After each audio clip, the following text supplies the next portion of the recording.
السلام علیکم خواتین و حضرات، آج کے اس ویڈیو میں ہم آپ کو ایک عجیب ترین چور کا واقعہ سنائیں گے۔ ایک نہایت شاطر اور ماہر چور نے چوری کی خاطر مہنگا لباس زیب تن کر کے معزز اور محترم دکھائی دینے والے شیخ جیسا حلیہ بنایا اور بازار میں ایک سنار کی دکان پر چلا گیا۔ سنار نے اپنی دکان میں محترم دکھائی دینے والے شیخ کو دیکھا جس کا نورانی چہرہ چمک رہا تھا، تو سنار کو ایسا لگا جیسے اس کی دکان کے باغ جاگ اٹھے ہوں۔ اسے پہلی بار اپنی چھوٹی سی دکان کی عزت و وقار میں اضافے کا احساس ہوا۔ سنار نے آگے بڑھ کر شیخ کا استقبال کیا۔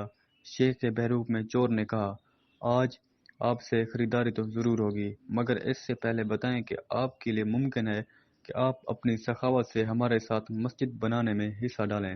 اس نیک کام میں آپ کا حصہ خواہ ایک درہم ہی کیوں نہ ہو۔ سنار نے چند درہم شیخ کے حوالے ہی کیے تھے کہ اسی سنہ میں ایک لڑکی جو در حقیقت چور کی ہم پیشہ تھی دکان میں داخل ہوئی اور سیدھی شیخ کے پاس جا کر اس کے ہاتھوں کو بوسہ دیا اور التجائے لہجے میں اپنے اور اپنے اہل و عیال کے لیے خیر و برکت کی دعا کے لیے کہا۔ سنار نے جب یہ منظر دیکھا تو اس سے رہا نہ گیا اور معذرت خواہانہ لہجے میں کہنے لگا، اے محترم شیخ، لا علمی کی معافی چاہتا ہوں، مگر میں نے آپ کو پہچانا نہیں۔ لڑکی نے یہ سن کر تعجب کا اظہار کیا اور سنار سے مخاطب ہو کر کہنے لگی، تم کیسے بدنصیب انسان ہو، برکت، علم، فضل اور رزق کا سبب خود چل کر تمہارے پاس آ گیا ہے اور تم اسے پہچاننے سے قاصر ہو۔ لڑکی نے شیخ کی طرف اشارہ کرتے ہوئے کہا کہ یہ فلاں علاقے کے مشہور و معروف شیخ ہیں جنہیں خدا نے کثرت علم، دولت کی فراوانی اور ہر قسم کی دنیاوی نعمتوں سے مالا مال کر رکھا ہے۔ انہیں انسانوں کے بھلے کے سوا کسی چیز کی حاجت نہیں ہے۔ لوگ ان کی ایک جھلک دیکھنے کے لیے بےتاب رہتے ہیں۔ سنار نے شیخ سے معافی مانگتے ہوئے کہا کہ شیخ صاحب، میں معافی کا طلبگار ہوں۔ میرا سارا وقت اس دکان میں گزرتا ہے اور باہر کی دنیا سے باخبر رہتا ہوں، اس لیے اپنی جہالت کی وجہ سے آپ جیسی برگزیدہ ہستی کو نہ پہچان پایا۔ شیخ نے سنار سے کہا، کوئی بات نہیں، انسان خطا کا پتلا ہے، غلطی پر نادم ہونے والا شخص خدا کو بہت پسند ہے۔ تم ایسا کرو، ابھی میرا یہ رومال لے لو اور 7 دن تک اسے اپنے چہرے پر لگاتے رہو۔ 7 دنوں بعد یہ رومال تمہارے لیے ایسی برکت اور ایسا رزق لائے گا جہاں سے یہ تمہیں توقع بھی نہ ہوگی۔ سنار نے پورے ادب و احترام کے ساتھ رومال لیا اور بوسہ دیا، آنکھوں کو لگایا اور اپنا چہرہ پونجا، تو ایسا کرتے ہی وہ بے ہوش ہو کر گر گیا۔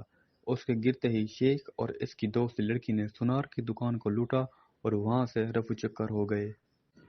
اس واقعے کو جب 4 سال گزر گئے اور سنار رو دھو کر اپنا نقصان بھول چکا تھا، تو 4 سال کے بعد پولیس کی وردی میں ملبوس 2 اہلکار سنار کی دکان پر آئے اور ان کے ساتھ وہی چور شیخ تھا جس کو ہتھکڑیاں لگی ہوئی تھی۔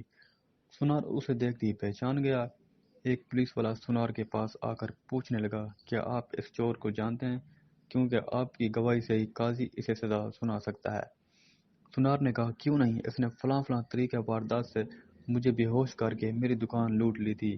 پولیس والا شیخ کے پاس گیا اور اس کی ہتھ کڑی کو کھولتے ہوئے کہنے لگا، تم نے جس طرح دکان لوٹنے کا جرم کیا تھا، ٹھیک اسی طرح وہ ساری دکان دوبارہ لوٹو، تاکہ ہم طریقہ واردات کو لکھ کر گواہ سمیت قاضی کے سامنے پیش کر کے تم پر فرد جرم عائد کروا سکیں۔ شیخ نے بتایا کہ میں اس طرح داخل ہوا اور یہ کہا، اور میری مدد لڑکی کرنے آئی، اس نے فلاں فلاں بات کی، پھر میں نے رومال نکال کر دکاندار کو دیا۔ پولیس والے نے جیب سے ایک رومال نکال کر شیخ کو تھمایا۔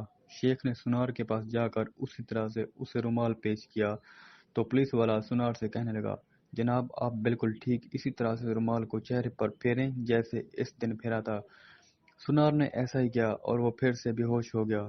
شیخ نے اپنے دوستوں کی مدد سے دوبارہ دکان لوٹ لی جنہوں نے پولیس والوں کا بھیس بدل کر رکھا تھا۔ آج ہمارے ملک کا بالکل یہی حال ہے۔ ہر 5 سال بعد چور بھیس بدل کر ہمارے پاس آتا ہے۔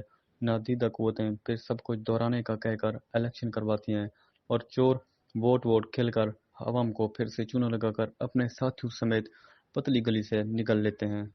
ہر دفعہ ایک نیا منظر، نیا لباس، نیا بہروپ، نئی شکل اور نیا حربہ جس سے عوام دھوکہ کھا کر اعتبار کرتی ہے، اور آخر میں ساتھیوں اور ہمدردوں سمیت نکلتا وہی چور ہے۔